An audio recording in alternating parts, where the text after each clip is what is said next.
All right, so the project today is rear coil-over shocks on a 2007 Expedition EL. It is the XLT edition, and one thing, these things come stock with the air shocks, and this particular Expedition has 225,000 miles on it, and they finally gave out.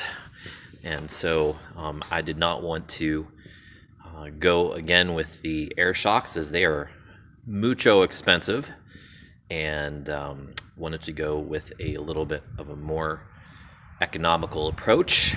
And been reading a lot. This is a new car to me, so been reading a lot about this Expedition and the things that go wrong, and those air shocks seem to be temperamental once they get so old, and so I did not want to have to rely on those.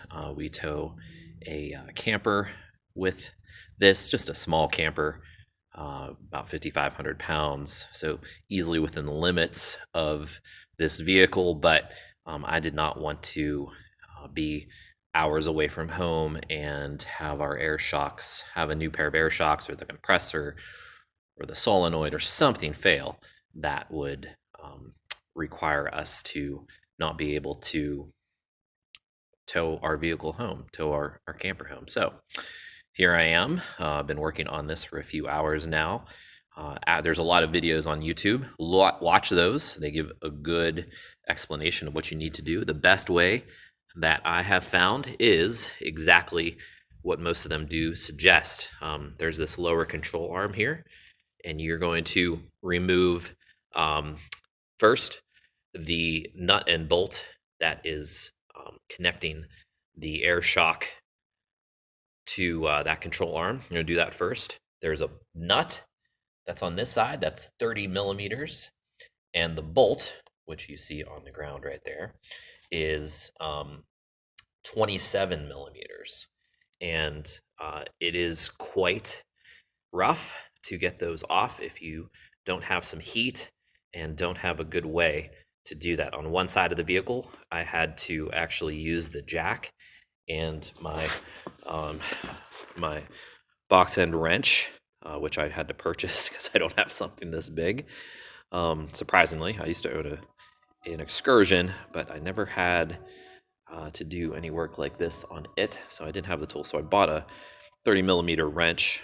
What I actually had to do, I could not break it loose in any way with heat, with a gun, with nothing. So what I actually had to do was jack it up and use another floor jack to exert some pressure, upward pressure on this wrench on the other side before we were able to break it loose.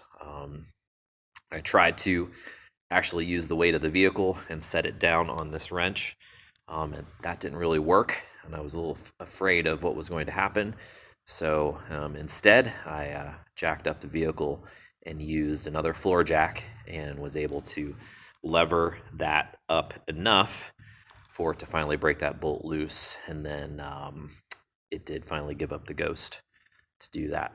That was on the passenger side, which you're going to have to lift up on the wrench on that side, so that worked. On this side, on the driver's side, it was a lot easier. I was able to set up the wrench and actually just step on it and put my entire 215 pounds on that, and it was able to break it free slowly but surely. So the driver's side was a lot easier just because you're going in a downward motion. One thing that I would recommend is using an impact gun. That'll help out incredibly.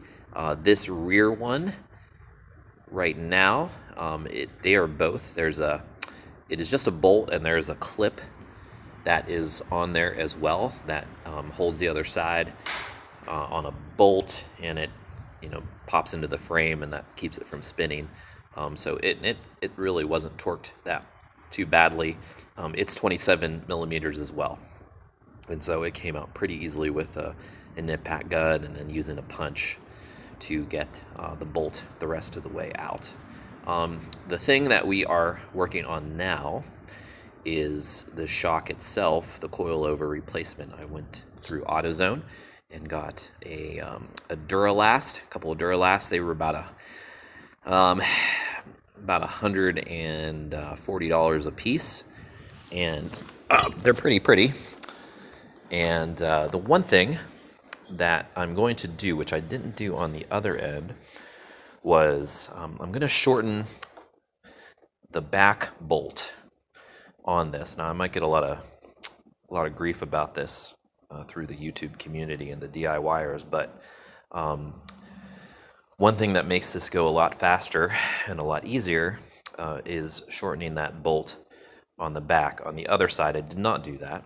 I do have ratchet crescent wrenches, and that helps for the front two, but the one in the back, you can't get to that right away because it's right up against the frame and there is not enough space to get the ratchet end of a wrench into that space. So what I'm endeavoring to do on this side is something a little bit different. So because I want this to go faster, and I spent way too much time on this. It's a Sunday and I want to go to bed at some point.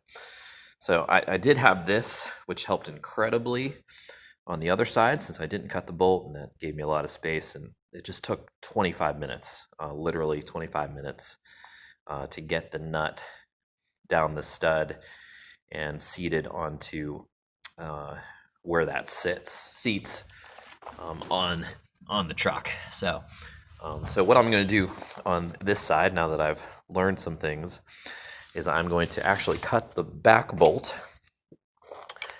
I'm going to use this as a measure. So I'm going to cut it off there. I've moved the bolt down so that when I cut this, I can back the bolt back out, and it'll help clear the threads, and that shouldn't be an issue. And then I'm going to cut this to the length of the wrench so that when I do sit this, get this bolted up into that seat, I'll have enough room that I can get the ratchet end into that bolt, and it'll take 4 minutes instead of 25 minutes. So just a quick tip on these studs are rather long. Even on the OEM air shocks, those studs were rather long, and you had to back them off first with your box end before you could get the ratchet end on them. So we're going to do that first, and I'll show you how that works out.